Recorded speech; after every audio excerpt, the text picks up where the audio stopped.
On a cold, quiet night in January 1996, the idyllic life of a small-town family shattered into a nightmare so chilling, it became a cornerstone of one of Arkansas's most harrowing true crime cases. The Meuller family, known for their passion for firearms and their tight-knit bond, was brutally ripped apart, not just by greed, but by an ideology so twisted it defied comprehension. What led to their deaths was not just a robbery, but a cold-blooded, calculated massacre fueled by white supremacist hate.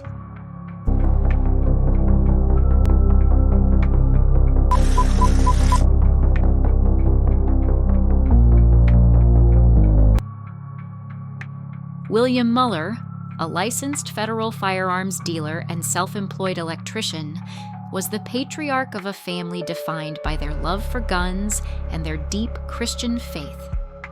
Along with his wife Nancy and their bright 8-year-old daughter Sarah, William lived in the small, peaceful community of Tilly, Arkansas, a town where neighbors trusted one another and crime was almost unheard of. William's work as a firearms dealer earned him respect in the community, but also made his family the target of envy. Weekends were filled with attending gun shows, teaching Sarah the values of self-defense and responsibility, and enjoying family time. Their home, often referred to as a fortress, was filled with firearms, ammunition, and cash, symbols of their trade and a reflection of their preparedness for the worst. But even the Muellers' well-secured home could not protect them from the evil that would soon invade their lives. It all began in 1995 when Kirby Kehoe, an old acquaintance of the Muellers, reappeared in their lives. A drifter with a checkered past, Kirby was charming and disarming, presenting himself as a trustworthy friend. The Muellers, being generous and kind-hearted, welcomed him into their home. Little did they know that beneath Kirby's friendly demeanor lurked a man with dark intentions. As Kirby visited more frequently, he began to study the family's routines. He observed their movements, noted the location of their gun safes, and took mental notes of their home's layout and security measures. What the Muellers thought was a rekindled friendship was, in reality, a reconnaissance mission. One fateful night later that year, while the family was away at a gun show, Kirby broke into their home. Armed with the knowledge he had gleaned during his visits, Kirby made off with a haul of firearms, ammunition, and thousands of dollars in cash. When the Muellers returned home, they were devastated by the violation of their sanctuary. They reported the theft to local authorities, but there was no evidence to tie Kirby to the crime. Despite the setback, William Meuller, ever resilient, fortified their home and resolved to move forward. What he didn't know was that the betrayal was only the beginning of something far darker. Months after the burglary, Kirby's son, Chevy Kehoe, entered the picture. Chevy was a man driven by twisted ambitions and consumed by an ideology rooted in hate. He envisioned himself as a revolutionary, seeking to fund a violent white supremacist movement called the Aryan People's Republic. To him, the Muellers were nothing more than a means to an end, a lucrative target that could bankroll his sinister plans. Chevy Kehoe, along with his accomplice Daniel Lewis Lee, began plotting a new crime, one far more heinous than a simple burglary. They were not content with stealing possessions. They wanted to eliminate the family to ensure there were no witnesses. Their plan was meticulous and cold-blooded. January 11th, 1996, was an ordinary day for the Muellers. Returning home from a gun show, they were tired but content, unaware of the nightmare that awaited them. As their car pulled into the driveway, Chevy Kehoe and Daniel Lewis Lee were already inside, lying in wait. Disguised in FBI uniforms, complete with fake badges, they aimed to catch the family off guard. As William opened the door, the men burst out, their firearms drawn. FBI! Hands where we can see them! Chevy barked, his voice commanding and intimidating. Confused and frightened, the Muellers complied, believing they were under arrest. William tried to ask what this was about, but a sharp blow to the back of his head silenced him. The family was forced into the living room, where they were tied to chairs. The men began their interrogation, demanding to know the location of the family's cash and firearms. William, trying to protect his family, refused to cooperate. His silence only enraged Chevy. When their threats failed to elicit answers, the men turned to Nancy. They taunted her, threatening her husband and daughter if she didn't comply. Tears streamed down her face, but she remained resolute. Finally, they turned their focus to Sarah. The 8-year-old girl, terrified and crying, became the target of their cruelty. They used an electric cattle prod to shock her, her screams piercing the night air. William and Nancy begged them to stop, their pleas falling on deaf ears. Chevy and Daniel, cold and unfeeling, continued their torture until Sarah, in her innocence, revealed where her father had hidden the cash. The men ransacked the home, finding $50,000 in cash and an arsenal of firearms. As they stuffed their bags with their loot, Nancy pleaded for their lives, promising they wouldn't go to the authorities. But Chevy had already decided their fate. After gathering their stolen goods, Chevy and Daniel subdued the family with stun guns, rendering them unconscious. The room fell eerily silent as the men methodically prepared for what came next. They began with William, wrapping a plastic bag tightly around his head and sealing it with duct tape. He regained consciousness briefly, struggling against his restraints, but the lack of air soon overpowered him. Nancy was next, her muffled cries haunting the room as she succumbed to the same fate. Finally, they turned to Sarah. The little girl, barely clinging to life, was too weak to resist. Daniel hesitated for a moment, but Chevy barked, "Do it!" With shaking hands, Daniel sealed the bag around her head. To ensure the bodies wouldn't be discovered, the men wrapped them in plastic sheeting, weighed them down with rocks, and loaded them into their vehicle.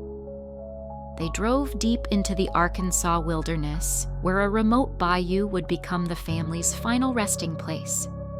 In the dead of night, they dumped the bodies into the icy water, watching as the dark currents carried them away. For weeks, the disappearance of the Muellers baffled the community and law enforcement. Friends and neighbors clung to hope, organizing searches and vigils, but hope turned to despair when, in February 1996, a fisherman discovered a boot with a human bone inside near Lake Dardanelle. When authorities recovered the bodies, they were barely recognizable due to their time in the water. However, forensic evidence, including duct tape bearing traces of blue paint and unique packaging materials, began to provide critical clues.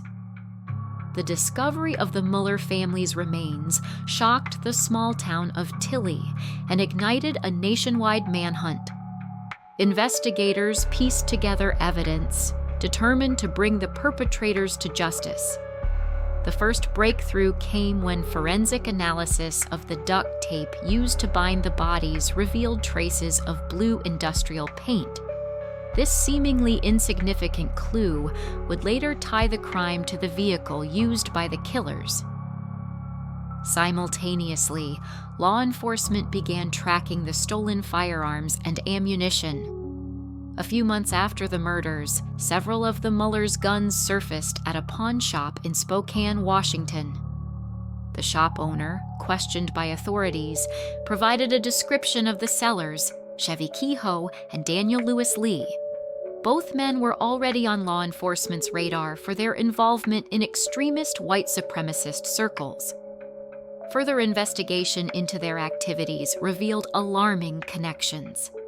Chevy Kehoe's family operated a compound in eastern Washington, which served as a base for their extremist group, the Aryan People's Republic. During a raid on the property, authorities uncovered a cache of weapons, survival gear, and blueprints detailing their plans to overthrow the government and establish a white-only nation. Among the items seized were several firearms confirmed to have belonged to the Meullers. One of the most chilling discoveries was a notebook belonging to Daniel Lewis Lee.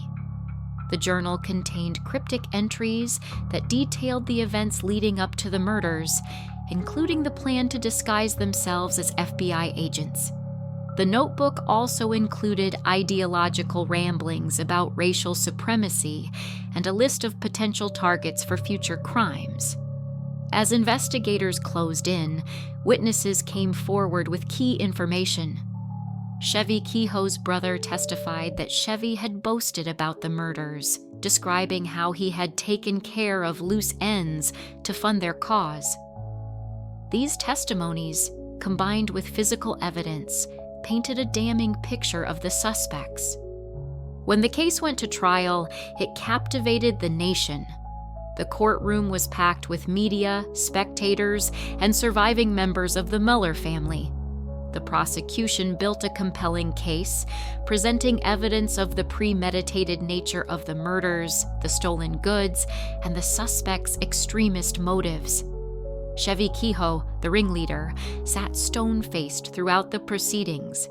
His demeanor was cold and unrepentant as prosecutors described his calculated cruelty. Witnesses testified to his charisma and ability to manipulate those around him, painting him as the mastermind behind the Meullers' deaths. Daniel Lewis Lee, in contrast, appeared visibly shaken. He portrayed himself as a follower, claiming he had been coerced by Chevy into participating in the crime. His defense argued that he was a victim of circumstance, but the prosecution countered with evidence of his active role in the murders. The electric cattle prod used to torture young Sarah Meuller was linked directly to him. The most harrowing moments of the trial came when forensic experts and investigators recounted the gruesome details of the crime. Graphic photos, the duct tape used to suffocate the family, and the chilling confession of Chevy's brother painted an irrefutable narrative of guilt. The verdicts brought a sense of closure, but not relief. Chevy Kehoe was sentenced to life in prison without the possibility of parole, his cold demeanor never wavering as the sentence was read. For Daniel Lewis Lee, the jury recommended the death penalty, citing the brutal nature of the crimes and his lack of remorse. Daniel Lewis Lee spent years on death row, filing appeals and maintaining his innocence. However, his pleas failed to overturn his sentence. In July 2020, he was executed by lethal injection, marking one of the first federal executions in nearly 2 decades. His last words, claiming his innocence, offered little solace to the families devastated by his actions. Chevy Kehoe remains in a maximum security prison, serving a life sentence for his role in the massacre. His name is a permanent stain on the memory of the Meuller family and a stark reminder of the dangers of hate and extremism. The tragedy of the Meuller family is a haunting reminder of the darkness that can arise from unchecked hatred and greed. Their story sheds light on the devastating impact of extremist ideologies and the importance of vigilance against such threats. Though justice was served, the scars left by William, Nancy, and Sarah's brutal murders remain. Their community continues to honor their memory, cherishing the love and light they brought into the world. Their story, however grim, serves as a powerful warning to stand against hatred in all its forms and to protect the values of unity and compassion that make communities strong.